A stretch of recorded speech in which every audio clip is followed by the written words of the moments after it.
இந்த நாவலில் வரும் கதாபாத்திரங்கள், இடங்கள், சம்பவங்கள் அனைத்தும் எனது சொந்த கற்பனை மட்டுமே. உயிருடன் உள்ள அல்லது இறந்த எந்த நபருடனும், உண்மையில் நடந்த எந்த நிகழ்வுடனும் இதற்கு தொடர்பில்லை. இது முழுக்க கற்பனைக்கு உரிய ஒரு கதை. காலை வெளிச்சம் ஜன்னல் வழியே விழுந்தது. ஆனால் அந்த வெளிச்சம் கூட ராஜனின் மனதை தொட்டதில்லை. அவன் மேசையில் அமர்ந்திருந்தான், கண்கள் வெறுமையாக. அவன் முகத்தில் வியர்வை, ஆனால் குளிர்காற்று வீசியது. அவனது முன் இருந்தது ஒரு சிறிய கண்ணாடி. அவன் அதில் தன்னைத்தான் பார்த்தான். நான் யார்? அவன் மெதுவாக கேட்டான். கண்ணாடியில் அவனது முகம் பதில் சொல்லவில்லை. ஆனால் சில வினாடிகளுக்குப் பிறகு அந்த பிரதிபலிப்பு மெல்ல சிரித்தது. அவன் சிரிக்கவில்லை, ஆனாலும் கண்ணாடியில் உள்ளவன் சிரித்தான். அவன் திடுக்கிட்டான். கண்ணாடியை எடுத்து பார்த்தான், ஒன்றும் இல்லை. ஆனா அந்த சிரிப்பு இன்னும் அவனது காதுகளில் ஒலித்தது.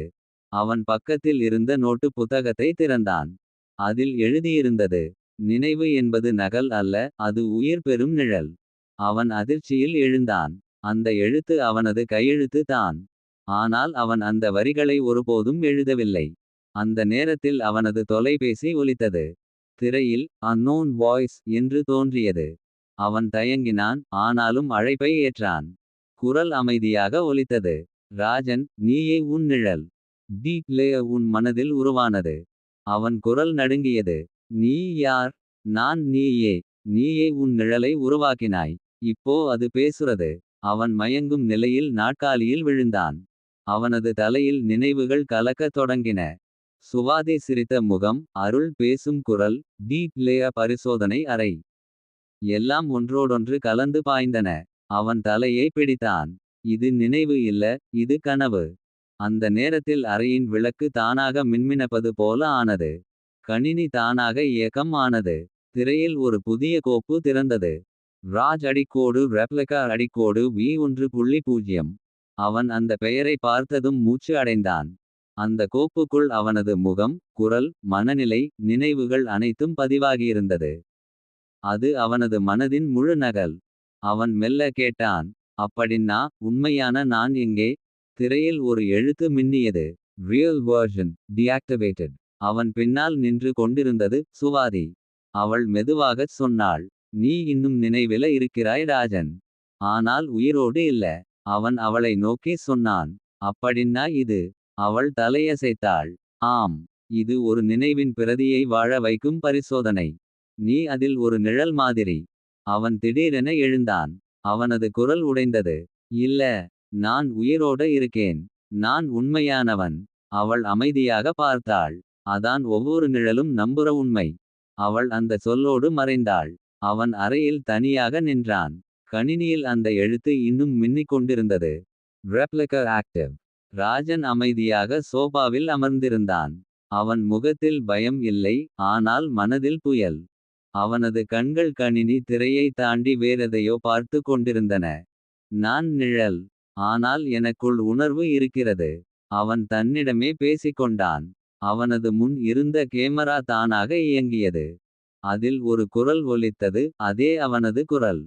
ராஜன், நீ உன்னைத்தான் சோதிக்கிறாயா? அவன் புன்னகைத்தான். ஆம். நிஜம் யாருக்கு சொந்தம்னு தெரிஞ்சிக்கணும். அவன் மெல்ல எழுந்து சுவரில் தொங்கியிருந்த கண்ணாடியை எடுத்தான். நான் நிழல் என்றாலும் என்னுள் உள்ள உணர்வுகள் போய் சொல்லாது. அவன் கண்ணாடியை பார்த்தபடி சொன்னான், உணர்வு ஒரு மென்பொருளா? அல்லது அது உயிரின் பிரதியா? அந்த நேரத்தில் குரல் மீண்டும் ஒலித்தது. உணர்வு என்பது நினைவின் விளைவு. நினைவுகளை நீ கட்டுப்படுத்த முடியாது ராஜன். அவன் திடுக்கிட்டான். நான் முடியும். ஏனென்றால் இதை நான் உருவாக்கினேன். திரை மின்மினக்க தொடங்கியது. அதில் பழைய வீடியோ ஒன்று திறந்தது. அவனும் சுவாதியும் ஆய்வகத்தில். அவள் சொல்கிறாள், ராஜன், இந்த பரிசோதனை ஆபத்தானது. நினைவுகள் உயிரைப் போல வளரலாம். அவன் பதில் சொல்கிறான், அப்போ அந்த உயிர் நாமே. வீடியோ நிறுத்தப்பட்டது. அவன் தன் கைகளை பார்த்தான், விரல்கள் நடுங்கின. அவனுக்குள் ஏதோ மாறிக்கொண்டிருந்தது. அந்த சமயம் கதவின் முன் ஒரு ஒலி. அவன் மெதுவாக நடந்தான். கதவுக்கு பின்னால் ஒரு பெண் நிழல். அவள் குரல் மெதுவாக ஒலித்தது. ராஜன், நீ இன்னும் விழிக்கல. அவன் கதவை திறந்தான், யாரும் இல்லை. ஆனால் நிழல் மட்டும் தரையில். அவன் திரும்பி அறைக்குள் வந்தான். அந்த நிழல் அவனோடு சேர்ந்து நடந்தது. அவன் பேசினான். நான் யாரு? நிழல் மெதுவாகச் சொன்னது. நீ நான்தான். அவன் சில வினாடிகள் அமைதியாக நின்றான். அப்படின்னா உணர்வு யாருக்குச் சொந்தம்? நிழல் சிரித்தது. உணர்வு யாருக்குச் சொந்தம்னு கேட்கும் அந்த கேள்விதான் உன் உயிர். அந்த சொல்லோடு அரை இருளில் மூழ்கியது. கணினி தானாக ஆஃப் ஆனது. அவன் குரல் மட்டும் எங்கோ ஒலித்தது. நிழல் உயிர் பெற்றால் நிஜம் மரிக்கும். அந்த இரவு நகரம் முழுக்க மழை பெய்தது. மின்சாரம் மின்னி அணைந்தது. ராஜன் தனியாக இருந்தான். ஆனால் அவனுக்குள் இன்னொருவர் விழித்திருந்தான். அவன் கணினியை மீண்டும் ஆன் செய்தான். திரையில் தோன்றியது. Replica control panel active. அவன் விரல்களை மெதுவாக விசைகளில் வைத்தான். இது முடிவாகட்டும். இனி என் நிழல் என்னை கட்டுப்படுத்தக்கூடாது. அவன் ஒரு கோப்பை திறந்தான். மைன்கார் அடிக்கோடு V2. அதுதான் அவனது நிழலின் மூல குறியீடு. அவன் அதை நீக்க முயன்றான். ஆனால் திரையில் ஒரு செய்தி மின்னியது. Access denied.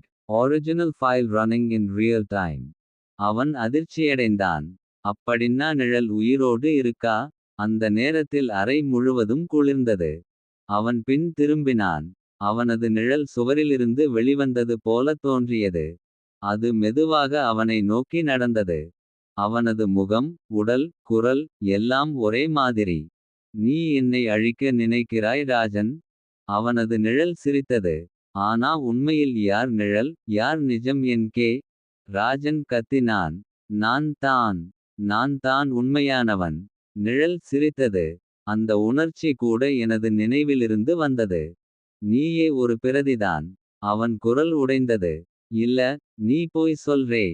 நிழல் அவனது கண்களை நோக்கி சொன்னது. நிஜம் எப்போதும் நம்ம மனதில் உருவாகுது. நீ நம்புறதுதான் உண்மை. அவன் ஒரு அடியாக முன்னேறினான். அந்த நிழலும் முன்னேறியது. இருவரும் ஒன்றாக மோதினர். ஒரு மின்னல் வெளிச்சம். மழை சுவரில் மோதிய சத்தம் அறையை முழுமையாக மூடியது. சில வினாடிகளுக்குப் பிறகு எல்லாம் அமைதி. கணினி திரையில் மட்டும் ஒரு கோப்பு திறந்திருந்தது.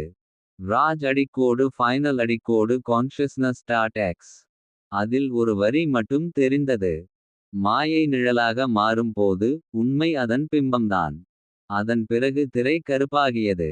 ராஜனின் குரல் கடைசியாக ஒலித்தது. நான் இன்னும் இங்கே இருக்கேன். ஆனால் யாரின் நினைவில?